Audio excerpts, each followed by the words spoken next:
Morning. How you doing, everyone? I hope you had a good week. Karen and I had a good week while we were away on a vacation. Um, Good vacation. Glad to be back.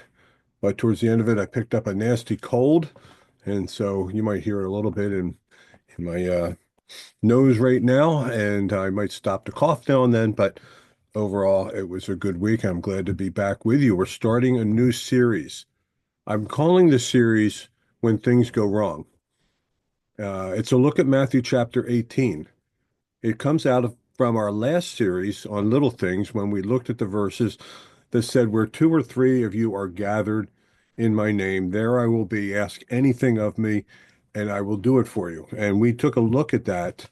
But at the time, I said we need to come back and look at all of Matthew chapter 18 to put those verses in their context.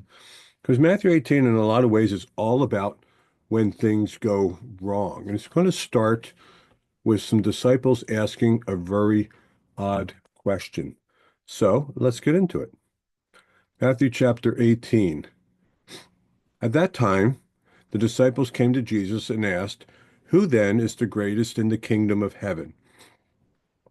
It's such an odd question because you can just feel how the disciples are like elbowing each other, trying to get to the front of the line.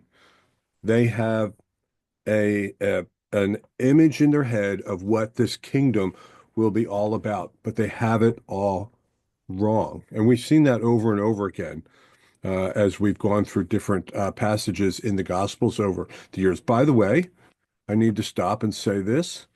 Today is the 5-year anniversary of the podcast. So for those of you that have been with us from the beginning, congratulations. Good for you. We've done over 600. I don't know the exact number because I don't have the exact number the first year when Andrew and I did them together, or a year and a half, whatever it was, where Andrew and I did it together. But I know since Andrew has gone on to another ministry, I've done over 500 of these with you, and I'm the biggest winner in all of that.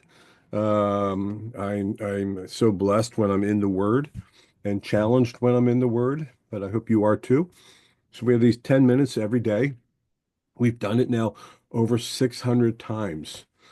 So anyway, in those times, there are quite a few times when this issue about how people had a preconceived idea in their head about what God's kingdom would look like.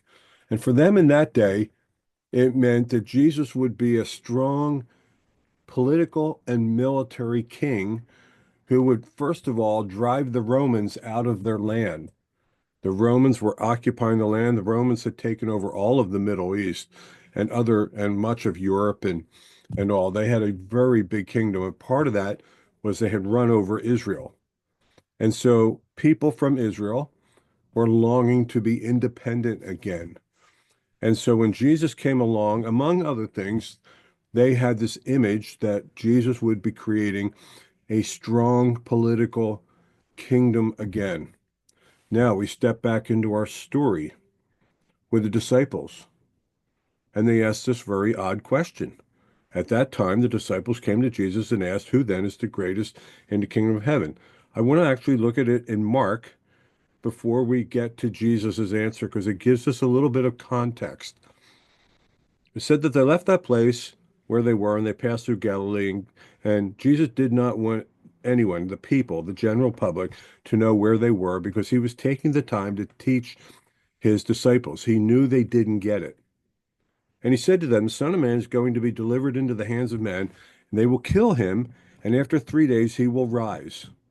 They totally did not understand that in order to be the Messiah of this kingdom, he had to die. They didn't get it. They didn't understand it. But they did not understand what he meant, and they were afraid to ask him about it. But they were still very interested in this whole kingdom stuff. So they came to Capernaum, and when he was in the house, he asked them, "What were you arguing about in the road?" Apparently, they always walked together, but apparently they had dropped back a ways and were talking among themselves, and Jesus picked up on that. Whether God had revealed to Jesus exactly what it was, I think he probably had, but Jesus poses that question. But they kept quiet because On the way, they'd argued about who would be the greatest, and nobody wanted to actually be the one to ask it. Up here in Matthew's account, it says that they did ask it. That's because initially they didn't want to ask. There's not disagreement between these two stories. They actually merge together quite well. When Jesus asked the first time, what were you talking about? Nobody wanted to bring it up.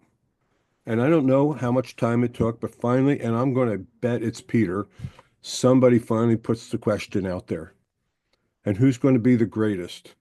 And Jesus says to them, anyone who wants to be first must be last and be a servant of all. You must have a humble servant's attitude in this kingdom of God. That is the context.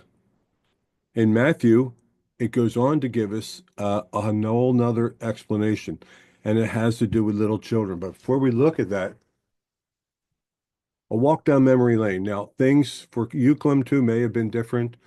I don't know. You can tell me in the comments if things were different.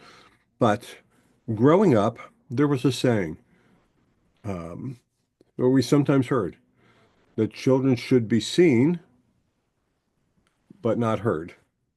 Children were valued, children were important, but in mixed company with adults, children should be quiet and not be in the way.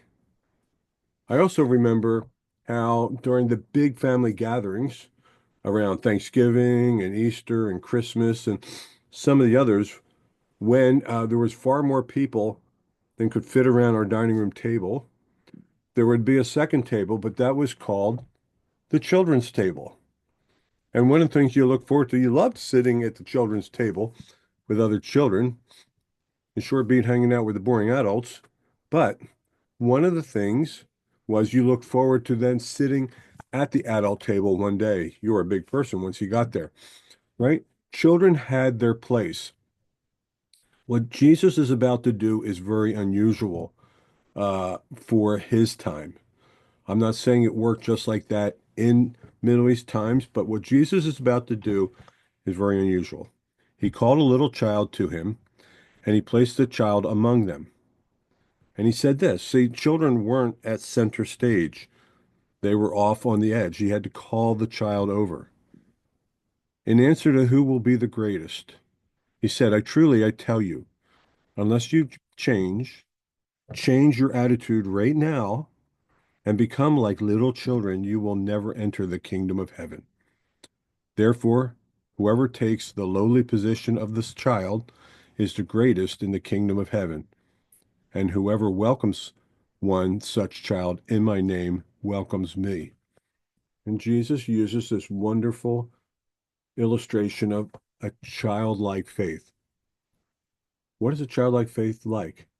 Well, when you teach a child something, they tend often to believe you. I realize there are some children that are just built to argue from the very beginning. I was probably one of them, knowing how I am as an adult.